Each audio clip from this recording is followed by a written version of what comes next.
বেলা 11:30 বাজে। ওয়েদার দেখে তোমরা বুঝতেই পারছো আজ কিসের দিন, বুঝলে না তো? আচ্ছা ঠিক আছে, আমিই বলে দিচ্ছি, আজ খিচুড়ির দিন।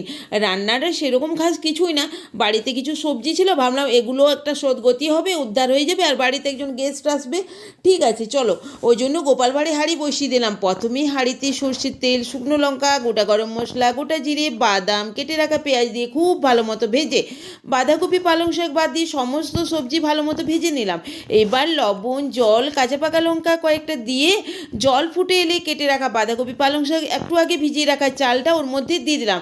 এবার 3 রকম ডাল, বিউলির ডাল, মুসুর, অড়হর, পরিমাণ মতো হলুদ দিয়ে ফুটতে দিলাম। এবার টমেটো, রসুন, আদা পেস্টটা, চালটা হাফ সেদ্ধ হলে ওর মধ্যে দিয়ে দিলাম। খিচুড়ি নামাবার আগে ওর মধ্যে টমেটো একটা কেটে দিয়ে দিলাম, অল্প ঘি দিয়ে দিলাম। কমপ্লিট হয়ে গেল আমার খিচুড়ির সাথে ছিল পেঁয়াজ বড়া, সাদা সর্ষে ও কালো সর্ষে পোস্ত দিয়ে করেছিলাম আজের মাছের ঝালটা, জাস্ট খেতেই হয়েছিল দুর্দান্ত।